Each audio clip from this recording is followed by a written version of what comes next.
No vídeo de hoje, a gente vai falar sobre o fenômeno da cauda longa e como esse conhecimento pode te ajudar no seu micro ou pequeno negócio. Não sai daí!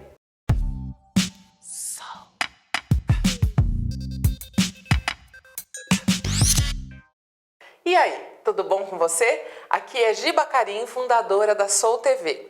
E no vídeo de hoje a gente vai falar sobre o fenômeno da cauda longa, que foi difundido pelo Chris Anderson, que inclusive escreveu um livro com o mesmo nome chamado A Cauda Longa. Então nesse vídeo a gente vai falar primeiro sobre o que é esse fenômeno da cauda longa, sobre quais são as 3 forças que permitiram que ele surgisse e que influenciam a sua dinâmica no nosso mundo, e no final eu quero falar sobre como você, enquanto micro e pequeno empreendedor, pode se beneficiar desse conhecimento no seu negócio. Bom, esse fenômeno da cauda longa já não é uma grande novidade hoje em dia e você talvez até já tenha visto um gráfico como esse. O que significa esse gráfico? Nos anos 80, nos anos 90, na era pré-internet, a gente tinha o chamado mercado de hits, né? Mercado de sucesso, de os 10 mais vendidos, os 10 da semana, né? Então, quando a gente pensava na relação entre o número de vendas e o número de produtos e serviços oferecidos, geralmente apenas um pequeno número de produtos e serviços eram responsáveis pelas vendas, né? E tinham um alto número de vendas. Por exemplo, se a gente pensar na indústria fonográfica, né, na indústria da música, a gente tinha alguns poucos artistas, poucos em relação ao que a gente tem hoje, né?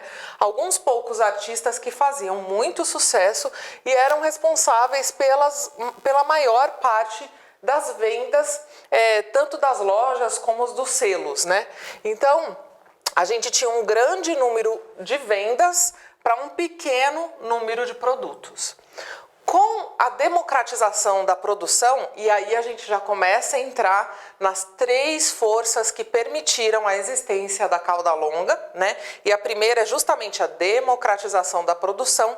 A gente começa a ter um movimento nessa direção do gráfico. Então a gente começa a ter uma oferta de produtos e serviços muito maiores. O que é essa democratização? Por exemplo, o acesso maior a câmeras. Hoje em dia você faz um vídeo em 4K, muitas vezes com um celular. A câmeras, a materiais de edição, a softwares de edição para música. Então, dependendo do material que você tem, você consegue transformar uma sala da sua casa em um pequeno estúdio, né? Impressoras 3D que às vezes fazem... são alugadas, né, por pequenos períodos, enfim, máquinas que são muito mais acessíveis, que antes eram uma fortuna e só podiam ser usadas por grandes conglomerados, grandes organizações.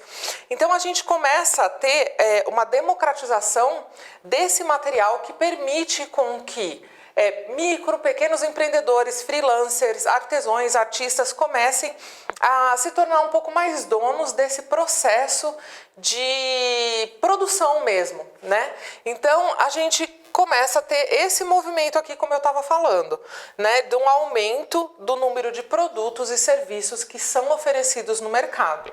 A segunda força que a gente tem é a democratização da distribuição. Então a gente também tem esses novos produtos e serviços, é um movimento para cima aqui, né, sendo distribuídos mais facilmente.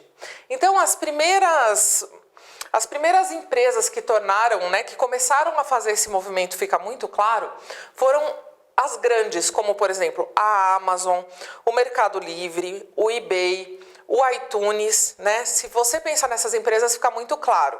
Por quê?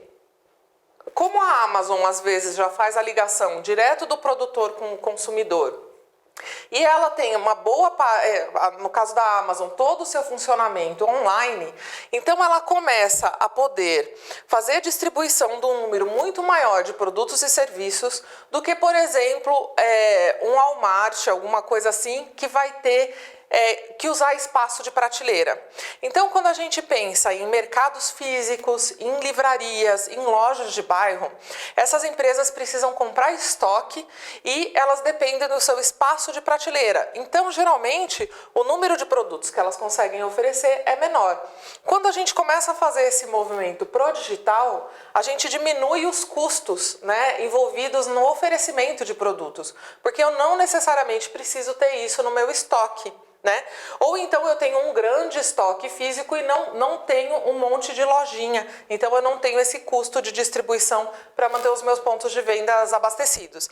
Então começa a ser possível que eu ofereça um número muito maior de produtos ou serviços. Então, se a gente entrar no Mercado Livre, na Amazon, no eBay, a gente acha de tudo um pouco. É esse movimento aqui. Mas só essas duas forças ainda não são o que torna isso possível. Falta uma delas, que é a democratização da ligação entre o nicho e o produto. Então, o que acontece é uma ligação muito mais natural e facilitada entre a oferta e a demanda, que é um movimento que vem justamente fazendo essa junção e que faz com que essa cauda longa realmente surja. Por quê? Hoje em dia, se você entra na Amazon, não é difícil você achar o que você está buscando. Tem uma série de mecanismos de busca, você consegue ver o review, né, o que os outros clientes estão falando sobre aquele produto. No Mercado Livre é a mesma coisa, você sabe se o vendedor é confiável, se o produto é bom, quem que está comprando aquele tipo de produto, né? Então, através das buscas no iTunes, por exemplo, eu consigo achar artistas e músicos que antes talvez nunca teriam a chance de chegarem ao mercado, né? Então eu posso comprar uma música de uma pequena banda alternativa da Finlândia, né? Eu tenho acesso a esse conteúdo hoje em dia. Antes não, antes eu ouvia os 10 mais da semana na rádio e eram esses os discos que eu ia encontrar na loja. Então a gente começa a ter essa ligação entre a oferta e a demanda de forma muito mais tranquila. E é claro, o nosso amigo Google, né, é um dos grandes responsáveis por ajudar nesse processo.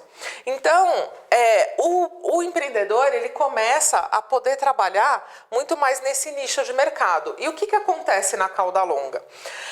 Antigamente, esses produtos aqui não eram vendidos porque a empresa não chegava a ter lucro, o custo envolvido era muito alto. Então ela precisava focar nisso daqui, porque isso daqui era responsável pelo lucro dela.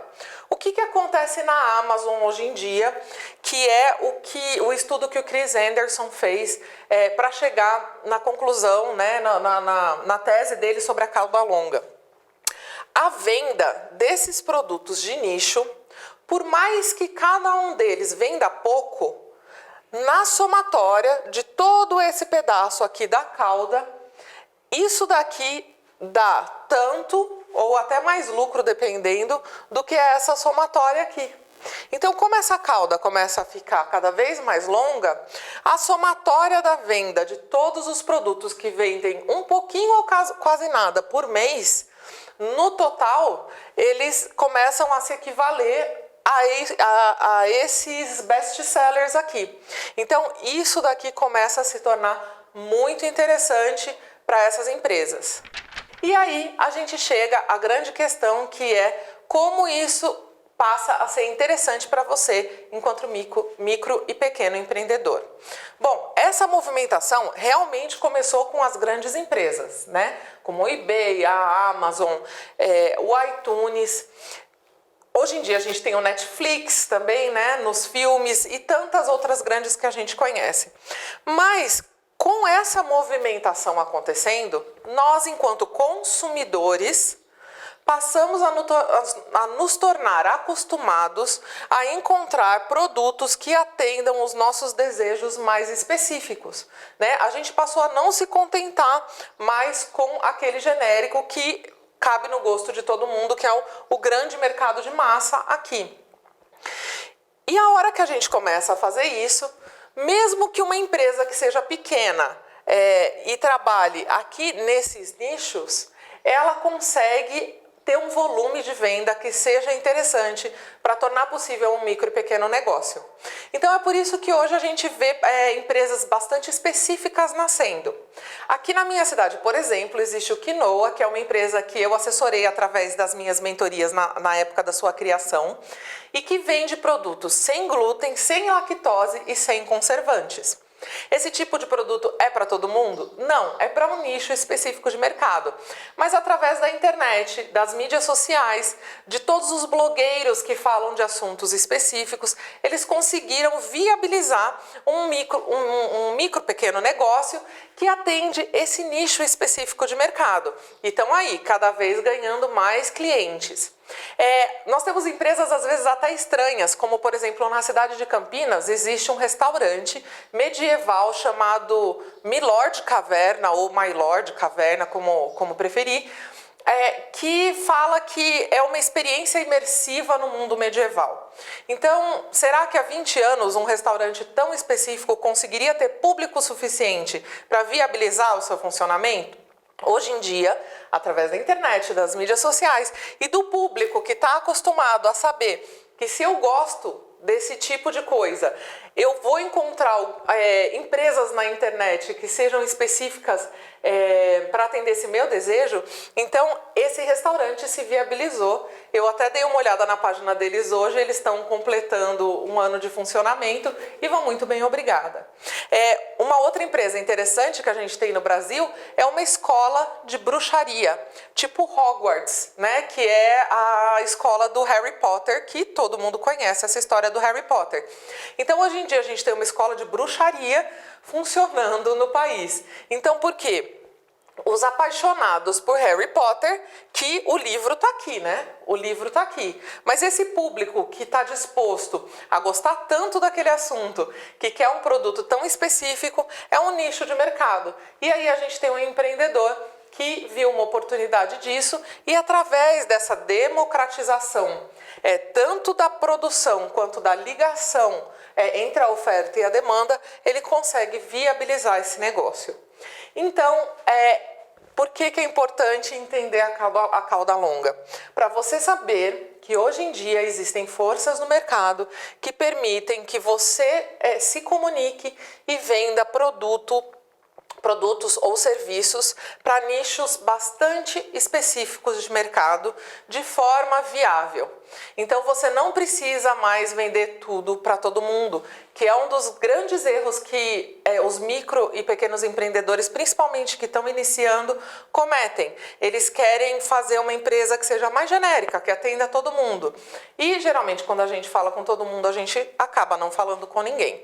Então a cauda longa é uma coisa muito interessante para você entender que os seus esforços de mercado, de marketing e de comunicação podem ser feitos diretamente com o seu nicho de mercado, por mais específico que ele seja. E se você quiser saber, entender um pouquinho mais sobre isso, eu fiz um outro vídeo sobre a curva de difusão de inovação que complementa um pouquinho o conhecimento do que a gente está falando hoje, e eu vou deixar o link dele aqui embaixo desse vídeo. Se você não estiver no YouTube, aqui embaixo na descrição, e se você estiver vendo isso aqui no blog, aqui embaixo no texto do blog. E aí você pode se aprofundar um pouquinho mais nisso, ok? Então, se você gostou dessa aula rápida de hoje, curte o vídeo aqui embaixo, se inscreva no canal e também compartilhe com outros micro e pequenos empreendedores autênticos como você, que podem se beneficiar desse conteúdo. E se você quer receber mais vídeos como esse aqui e outros conteúdos que eu só compartilho por e-mail, direto na sua caixa de entrada, vai lá no nosso site em www.soulbusiness.com.br e se inscreve na nossa lista VIP. Um beijo grande e eu te vejo no próximo.